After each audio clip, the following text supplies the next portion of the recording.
எல்லாரும் சினிமா பார்க்குறத விட்டு இப்போ அரசியல் பார்க்க ஆரம்பிச்சிட்டாங்க. இது வந்து ஒரு விதத்தில் நல்லதான்னு கேட்டிங்கன்னா, கண்டிப்பாக நல்லது தான். ஏன்னா, சின்ன சின்ன பசங்கள்லேருந்து சின்ன சின்ன குழந்தைகள் 10 வயசு குழந்தை கூட இப்போதைக்கு டிவியே தான் உட்காந்து அதிகமாக பார்த்துட்டு இருக்குது. அதுக்கெல்லாம் முக்கியமாக காரணம் யாருன்னு கேட்டிங்கன்னா, விஜய் அவர்கள் தான். விஜய் அவர்கள் இந்த ஃபீல்டுக்கு அதாவது நம்ம சினிமா விட்டுட்டு அரசியலுக்கு வந்து மக்களுக்கு சேவை செய்ய போகிறேன்னு சொல்லிட்டு வந்ததுலேருந்து அவர் மேலே ஏகப்பட்ட விமர்சனம் வைக்கப்பட்டுச்சு. ஏன்னா அவர் வந்து எந்த பின்புலத்துலேருந்து வந்தார்? சினிமாலேருந்து வரும்போதுல என்ன நடக்கணும் உங்களுக்கே தெரியும். அவ்வளோக்குலாம் அவர் மேலே அவதூறுகளும் பரப்பப்பட்டுச்சு. அந்த அளவுக்கு எந்த அளவுக்கு அவர் மேலே ஒரு தனிப்பட்ட வெறுப்பு தாக்குதலும் அதிகமாக நடந்துச்சு. அதை நம்ம இங்கே ஒத்துக்கிட்டு தான் ஆகணும். சில கட்சிகள் அவரை வந்து ஒரு துச்சமாக கூட நினைக்காம போயிடுச்சு. அதனால தான் லாஸ் ஆகி இப்போ உட்காந்துட்டு ஒப்பாரி வச்சுட்டு இருக்கிறாங்க பல கட்சிகள். பல கட்சி இல்லை, ஒரு சில கட்சிகள் கூட கிடையாது. ஒரு கட்சி அவர் மேலே அதிகமான விமர்சனங்கள் வைக்கப்பட்டுச்சு. அந்த விமர்சனம் வைக்கப்படும் போதெல்லாம் கேஷுவலாக கடந்து போயிட்டாங்க. பட் இந்த கட்சி ஜெயிச்சிருச்சு. அந்த கட்சி 234 தொகுதியிலையும் டெபாசிட் இழந்து ஒரு தாட்டா காமிச்சிட்டு போயிட்டாங்க மக்கள். நீங்களே வேணாம் மாற்றம்னு சொல்லிட்டு வந்தீங்க. ஆனால் யாருக்கு இங்கே மாற்றம் அதிகமாக நடந்திருக்கு மக்களே புரிந்து கொண்டு அந்த கட்சியை வேணாம்னு சொல்லிட்டு துரத்தி அடித்த கதையாக தான் ஆயிடுச்சு. பட் இன்னும் அந்த கட்சி திருந்தின பால் இல்லை. சரி, இப்போ என்ன புதுசாக அப்படின்னு கேட்டிங்கன்னா, ராகவா லாரன்ஸ். ஓகே, ராகவா லாரன்ஸ்க்கு என்ன இப்போ 2 டேஸை நீங்கள் பார்த்தீங்கன்னா, ஒரு 2 or 3 டேஸ்க்கு முன்னாடிலாம் வந்து திருச்சி கிழக்கில் வந்து போட்டி போட போகிறது ராகவா லாரன்ஸை போட்டி போட போகிறாரு, டிவிகேக்காக களம் இறங்குறாரு அப்படிலாம் சொல்லிட்டு அதிகமாக பேசப்பட்டு இருந்துச்சு. சரி, இது உண்மைதானா அப்படின்னு கேட்டிங்கன்னா, இங்கே ஒரு சில பேர் அதுக்கு முன்னாடியே அவர் தாங்க இறங்க போகிறார் அப்படின்னு சொன்னாங்க. பட் ராகவா லாரன்ஸ் அவங்களோட சைடில் இருந்து அது உண்மை இல்லை, எதுவுமே சொல்லலை. 12ஆம் தேதி அறிவிப்புன்னு சொன்னார். இப்போ அறிவிச்சிருக்காரு, அதுவும் தெளிவாக அறிவிக்கலை. நம்ம விஜய் அவர்கள் எப்படி ஒரு குட்டி ஸ்டோரி சொல்லி ஸ்டார்ட் பண்ணுவாங்களோ அந்த மாதிரி தான் ஒரு குட்டி ஸ்டோரி சொல்லி ஸ்டார்ட் பண்ணியிருக்காரு. ஆனால் இவருக்கு ஒரு ஆசை இருந்திருக்கு, முன்னாடி அரசியலுக்கு வரணும், விஜய் அவர்கள் கூட சேர்ந்து பயணிக்கணும் அப்படின்னு சொல்லிட்டு ஒரு எண்ணம் முன்னாடியே இருந்திருக்கு. அதுக்கு முக்கியமான நடக்காமல் போனதுக்கு காரணம் அவங்க அம்மா தான். இப்போ அது நடக்க போகிறதுக்கு காரணம் அவங்க அம்மா தான் சொல்லலாம். சரி, இதுலேருந்து உங்களுக்கு என்ன தெரியுது? அவங்க அம்மா சொல்கிறத தெளிவாக கேட்டு நடந்துக்கிறாரு. அது ஒரு விதத்தில் நல்லதான். இதனால் யாருக்கு நல்லது அப்படின்னு பார்த்தீங்கன்னா, மக்களுக்கா, இல்லைனா அவருக்கா, இல்லைனா விஜய் அவர்களுக்கா, இல்லைனா அண்ணாமலை அவர்களுக்கா? ஏன்னா இன்னும் ஒரு ஸ்டாண்ட், அவர் தெளிவான ஸ்டாண்ட் இன்னும் எடுக்கலை. யாருக்காக களமிறங்க போகிறாரு? ஒருவேளை தனி கட்சின்னு ஆரம்பிக்க போகிறாரா, இல்லைனா விஜய் அவர்களுக்கு சப்போர்ட்டாக அவர் திருச்சி கிழக்கில் போய் நிற்க போகிறாரா, இல்லைனா அண்ணாமலை இப்போ இடைத்தேர்தல் வருதில்லை அதனால் அண்ணாமலைக்கு ஆதரவாக போய் அங்கே போய் நிற்க போகிறாரான்னு சொல்லிட்டு யாருக்குமே இங்கே தெரியாது. அது இன்னும் கிளாரிஃபியாக சொல்லலை. மக்கள் கருத்தை ஏற்றுக்கிட்டு தான் அவர் போய் நிற்க போகிறான்னு சொல்கிறாங்க. இப்போ இவர் அரசியலுக்கு வந்துட்டார், அறிவிச்சிருக்காரு. சரி, ஓகே, இன்னும் முழுமையாக அவர் வரல. சப்போஸ் அவர் வந்துட்டார், இந்த கட்சிக்கு தான் நான் ஆதரவாக நிற்க போகிறேன் அப்படின்னு சொன்னார்னா, இதுக்கான பின்னாடி யார் ரொம்ப வருத்தப்படுவார்னு கேட்டிங்கன்னா ராகவா லாரன்ஸ் அவர்கள் தான். ஏன்னா ஒருத்தங்க அரசியல் கட்சிக்கு வர்றதுக்கு முன்னாடி அவங்க நல்லது செய்கிறதெல்லாம் வந்து பெருசாக எடுத்துக்க மாட்டாங்க. ஒரு சில பேர் சொல்லுவாங்க, அரசியல் ஆசையில் தான் அவர் வந்து கட்சி இதனால தான் இதெல்லாம் பண்ணிகிட்டு இருக்காங்க. ஏன் பாலா அவர்களை சொல்லலையா? பாலா அவர்கள் ஹெல்ப் பண்ணிகிட்டு இருக்காரு. அதனால் இதுக்கு முக்கியமான காரணமே பாலா தான். இந்த ஹெல்ப் பண்ணுறாருன்னா, இதுக்கு முன்னாடி இலுமினாட்டின்னு வேறு சொல்லிட்டாங்க அவரை. இவருக்கு பின்னாடி வேறு யாராவது வந்து கருப்பு பணத்தை கொடுத்து செலவு பண்ணுறாங்க அப்படின்னு சொன்னாங்க. அரசியல் ஆதாயத்துக்காக இந்த மாதிரி ஹெல்ப் பண்ணிகிட்டு இருக்காங்க அப்படின்னு சொன்னாங்க. அதே மாதிரி தான் இப்போ ராகவா லாரன்ஸ் இப்போ உள்ள வாராரு அப்படின்னா, இவ்வளோ நாள் இவர் பண்ணதெல்லாம் வந்து மிகப்பெரிய ஒரு பேக்ட்ராப் ஆன மாதிரி தான் இருக்கும். எப்படின்னா, அவரை தனிப்பட்ட முறையில் ஒரு தாக்குதல் பண்ணுவாங்க. இதெல்லாம் பண்ணது இதுக்காக தான் சொல்லுவாங்க. எப்படிலாம் விமர்சிக்க முடியுமோ அப்படிலாம் விமர்சிப்பாங்க. விஜய் அவர்களுக்கு என்ன நடந்துச்சோ அதே தான் ராகவா லாரன்ஸுக்கு நடக்கும் வாய்ப்பு இருக்குது.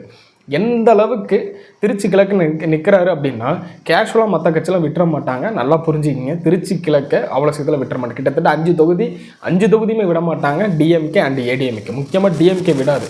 ஏன்னா இப்போ அவங்களோட பிளான் என்ன இருக்குன்னா, 5 தொகுதியிலும் ஜெயிக்கணும், எப்படியாவது ஜெயிக்கணும் அப்படின்னு சொல்லிட்டு தான் பிளான் இருக்கும். ஏன்னா இப்போ 5 தொகுதியில் டிவிக்கே ஜெயிச்சிருச்சு அப்படின்னா அவங்களுக்கு இன்னும் பெரும்பான்மையாக கொஞ்சம் கிடைக்கும். அது போக மக்கள் சப்போர்ட் இன்னும் டிவிக்கே தான் இருக்குன்னு சொல்லிட்டு மக்கள் மத்தியில் அதிகமாக ஒரு பப்ளிசிட்டி ஆகும்னு நினச்சிக்கலாம். பட் இந்த 5 தொகுதியில் 5ல் ஒரு 4 3 வந்து டிஎம்கே வின் பண்ணது, இல்லைனா அதர் கட்சிகள் ஏதாவது வின் பண்ணது அப்படின்னு நினச்சிங்கன்னா, அது வந்து டிவிகே கவர்மெண்ட்டுக்கு கொஞ்சம் பேக்ட்ராப்பாக நம்ம தான் ஆகும். பார்த்தீங்களா, உங்கள் ஆட்சி இந்த ஒரு இத்தனை மாதம், இப்போ எலெக்ஷன் எப்போ ஸ்டார்ட் ஆகுதோ அத்தனை மாதத்துக்குள்ளே வந்து உங்கள் ஆட்சி சரியில்லாதனால தான் மக்கள் வந்து மாற்றி தீர்ப்பளிச்சிருக்காங்க அப்படின்னு சொல்லிட்டு ஒரு பேக்ட்ராப்பான வாய்ப்புகள் அதிகமாக இருக்குது.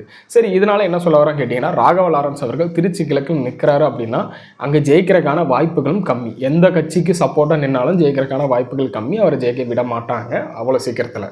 இதனால் யாருக்கு நல்லது அப்படின்னு கேட்டிங்கன்னா, இங்கே ஜெயிச்சா ராகவா லாரன்ஸ்க்கு நல்லதுன்னு சொல்லலாம். சரி, ஓகே, ஜெயிச்சிட்டாருப்பா அப்படின்ட்டு இவ்வளோ நாள் நல்லது செஞ்சுருக்காரு, இதுக்கப்புறமும் வந்து மக்களுக்காக ஒரு அரசியல் சேவையிலேருந்து செய்வார் அப்படின்னு சொல்லிட்டு எடுத்துக்கலாம். இல்லைன்னா என்ன பண்ணலாம்னா, அவங்கவுங்க சுய லாபத்துக்கு தான் வந்து நிற்கிறாங்கன்னு சொல்லிட்டு நினச்சிக்கலாம். எது நடந்தாலும் இங்கே மக்களுக்கு ஏதாவது ஒரு விதத்தில் நல்லது நடந்துச்சுன்னா இங்கே சரிதான். பட் இங்கே சினிமா பின்புலத்துலேருந்து எல்லாரும் வர்றது ஈஸியாக வராங்கன்னு முக்கியமான காரணம் என்னன்னு பார்த்தீங்கன்னா, ஒரு சில பேரோட சக்ஸஸ். சினிமாவிலேருந்து இங்கே ஒரு சில பேர் வராங்க, அரசியலுக்குள்ள வராங்கன்னா ஒரு சில பேர் சக்ஸஸ் ஆனது தான் அதுக்கான முக்கியமான காரணம்.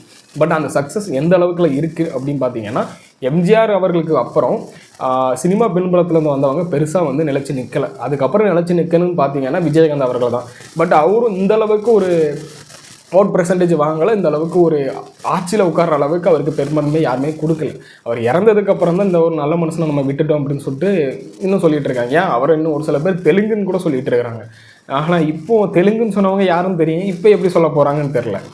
பட் ஒருத்தர் உள்ளே வாராருன்னா அது அவங்களோட தனிப்பட்ட பிரச்சனை. ஒருத்தர் கட்சி தனியாக ஸ்டார்ட் பண்ணுறோன்னா அவங்களோட தனிப்பட்ட ஒரு உரிமைன்னு சொல்லிக்கலாம்.